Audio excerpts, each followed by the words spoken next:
లోపలికి తీసుకెళ్ళండి అయ్యా. ఆగస్టు 15న ఏదో ముహూర్తం పెట్టారు, సాయంత్రం 4 అన్నారు.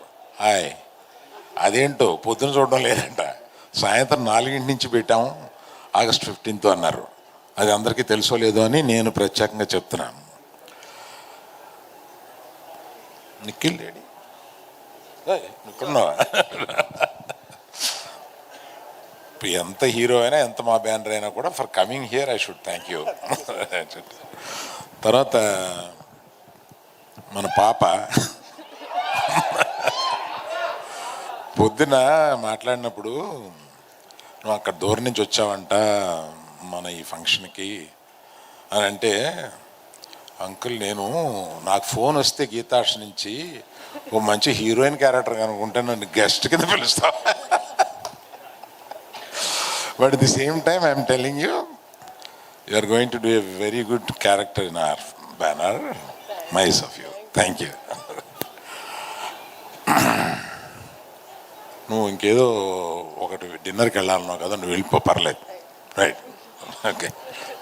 Thank you Sreeleela garu, thank you so much. Thank you.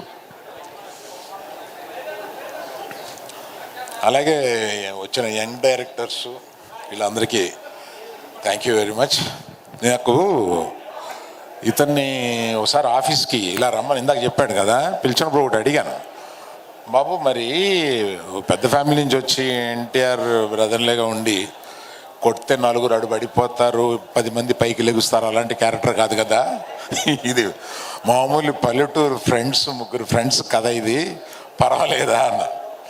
మరి ఏం చెప్పాడో తర్వాత ఎన్టీఆర్ గారితో మాట్లాడినప్పుడు, ఎవడి కష్టం వాడు పడాలండి, ఏ ఫ్యామిలీ నుంచి వచ్చినా కూడా, ఎవడి డాష్ డాష్ వాడే అని అన్నాడు.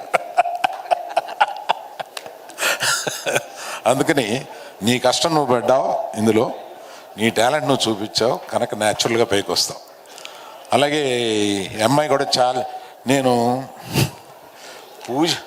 పూజలో చూసి అమ్మాయిని, పూజలో సరిగ్గా డ్రెస్ అయి రాలేదు, వాసుని పిలిచి నాకు చూపించిన అమ్మాయి ఏంటి, ఈ అమ్మాయిని మార్చేసేవా అన్న. లేదు సార్, అదే అమ్మాయి సరిగ్గా డ్రెస్ అవ్వకుండా వచ్చింది. She has done extremely well in the film. చాలా బాగా చేశాం రియల్లీ. చానాళ్ళ తర్వాత వినోద్ గారు ఒక మంచి క్యారెక్టర్లో, అంటే మొత్తం వాళ్ళందరూ కష్టపడితే సినిమా నేను పట్టుకుపోయాడు లాస్ట్లో. So I'm very thankful for you for coming. And చాలామందికి ఇలాగే పేరున చెప్పాలి, కానీ ప్రత్యేకంగా హీరో కాకుండా చెప్పాల్సిన వాళ్ళు వీళ్ళిద్దరు ఉన్నారు. రెండే మీరు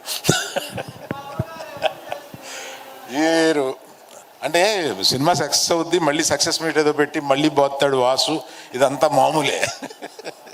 కానీ వీళ్ళిద్దరూ చేసింది మీరు అప్పటికి సినిమా చూసుంటారు కాబట్టి అప్పటికి మీకు తెలుస్తుంది, వీళ్ళిద్దరూ చించి వదిలేశారు సినిమాలో. అంటే మామూలుగా చేయలేదు వీళ్ళు, ఇంత యాక్టర్లు ఏమైపోయారు వీళ్ళు అని అనిపించే అంతగా అంత బాగా చేశారు. సినిమాని ఎత్తి నిలబెట్టడానికి one of the main reasons వీళ్ళు. అలాగే రామ్ మిరియాల గారు ఉన్నారు, వీళ్ళ పేరు తెలీదు.